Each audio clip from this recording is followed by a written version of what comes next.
नमस्कार, मैं श्रेया दो। आप देख रहे हैं क्लाउड टाइम्स ब्रेकिंग न्यूज की खास खबर। अब खबरें विस्तार से।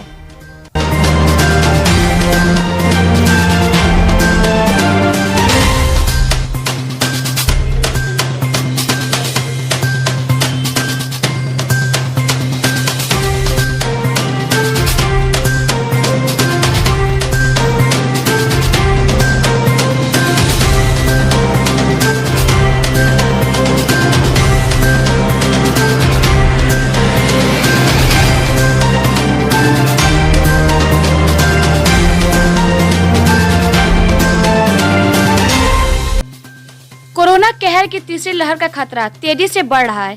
इस वक्त हमारे साथ है वाराणसी के मैदागिन स्थित मेडविन हॉस्पिटल के डायरेक्टर डॉक्टर मनमोहन श्याम।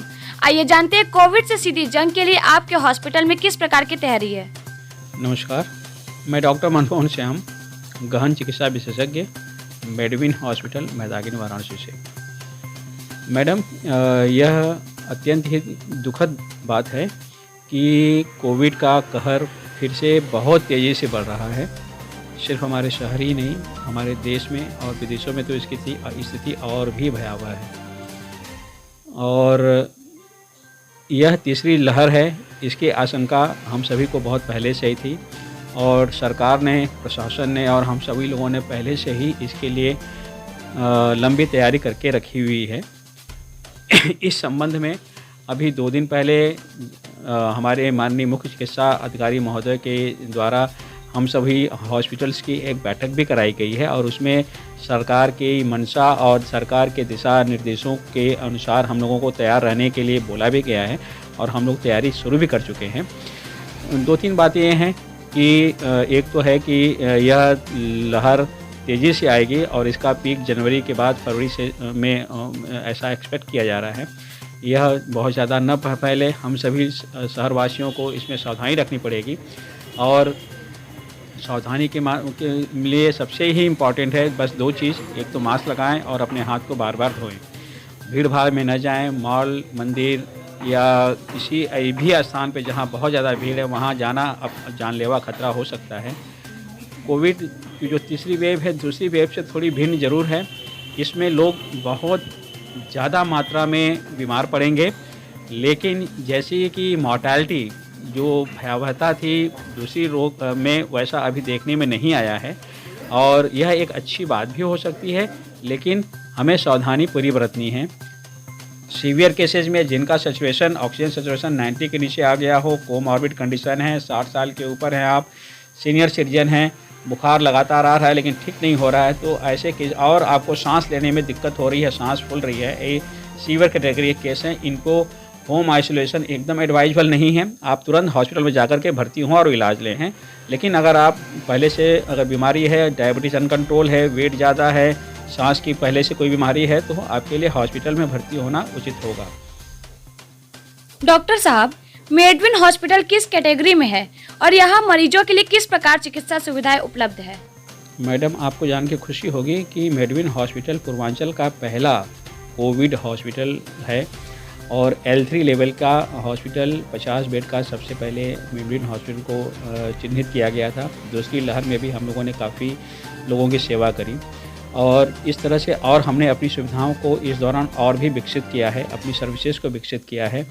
हमने अब इस बात पर विशेष ध्यान दिया है कि मरीज़ की सेवा के साथ साथ परिवार के लोगों को भी हम उचित मार्गदर्शन, उनको अपडेट, मेडिकल अपडेट दे करके उनको संतुष्ट रखने का भरपूर प्रयास करें।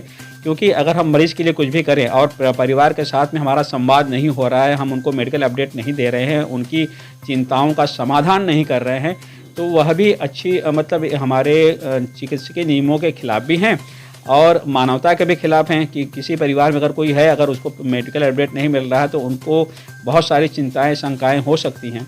तो यह सब चीज़ों पर हम लोगों ने विशेष ध्यान दिया है। डॉक्टर साहब, डॉक्टरों को भगवान का दर्जा दिया गया है, लेकिन आज आम जनमानस में इसकी छवि लगातार खराब हो रही है। इस बारे में आप क्या कहना चाहेंगे? डॉक्टरों को भगवान का दर्जा देना एकदम गलत है। सरकार और हमारी जो सोशल सिस्टम है उसके द्वारा हम लोग एक व्यापारी वर्ग में रखे गए हैं।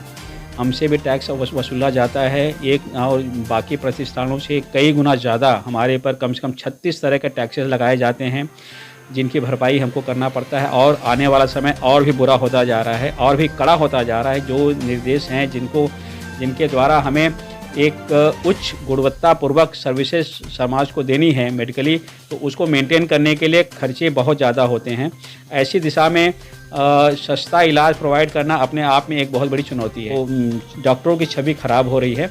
निसंदेह इसमें कुछ परसेंट लोग हो सकते हैं। कोई भी ऐसा पेशा नहीं है जहाँ पर भी अच्छे और बुरे दोनों लोगों का समावेश नहीं हुआ है, और ये आज नहीं सदियों से चला आता रहा है। हमारे में भी हो सकते हैं, लेकिन मैक्सिमम अभी भी वैसे हैं जो अपने इस चिकित्सकीय कार्य को सेवा का कार्य मान करके करते हैं। हम लोग उन्हीं लोगों में से एक हैं। और जो छवि लगातार खराब होती जा रही है, चिकित्सकों का दोष हो सकता है, लेकिन इसमें मरीज़ के साथियों और मरीज़ के परिवार वालों का भी हाथ कम नहीं है। अगर वे लोग आकर के मरीज़ सीरियस है और अपनी मरीज़ की गंभीरता को देखते हुए एक मानवीय अपेक्षा रखते हुए कि भाई पेशेंट सीरियस है, हम उनका इलाज कर सकते हैं, हम उनको एक अच्छी सुविधा दे सकते हैं। सबको हम ठीक नहीं कर सकते और आप कुछ भी खर्चा करके किसी की प्राण को आप खरीद नहीं सकते। हर एक का अपना अवधि एक लिमिटेशन है। तो इन सब चीज़ों को लोग अगर समझेंगे तो यह सारी जो परेशानियां हैं और नहीं होगा। और इस बार प्रशासन ने अपनी कमर कस ली है पहले से ही, तो वह हमें नहीं लगता है कि लोगों को उतना फ्री हैंड मिल पाएगा कि जो लोग इसको एक अवसर की तरह मान करके और गलत रास्तों पे जाएंगे। हमारी सबसे अपील है कि यह क्राइसिस का समय है, महामारी का समय है। लोग ऑलरेडी पहले और दूसरे कोविड रूप में आर्थिक रूप से टूट चुके हैं। सबका व्यवसाय बहुत ही अफेक्ट हो चुका है। आर्थिक रूप से सारे लोग बहुत कमज़ोर हो चुके हैं। ऐसी दिशा में इन सब चीज़ को ध्यान में रखते हुए हम सबसे यही अपील करेंगे कि मानवता को ऊपर रखते हुए, सेवा को मुख्य ध्येय बनाते हुए सेवा के भाव से आवें और भरकर प्रयास करके लोगों को संतुष्ट करने का प्रयास करें। और पेशेंट के लोग भी, परिवारजन लोग भी अपनी जो रोल्स एंड रिस्पॉन्सिबिलिटीज़ हैं उनको ध्यान में रखते हुए कार्य करें। तो हम दोनों लोग मिल करके इस महामारी को बहुत अच्छा एक मतलब सबक दे सकते हैं और उसको मैनेज कर सकते हैं। नमस्कार, thank you. Clown Times break news की खास खबरों को देखने के लिए हमारे YouTube चैनल को लाइक करें, सब्सक्राइब करें, बेल आइकन को प्रेस जरूर करें। क्लाउन टाइम्स की खबरों को फेसबुक पेज पर देखने के लिए पेज को लाइक जरूर करें।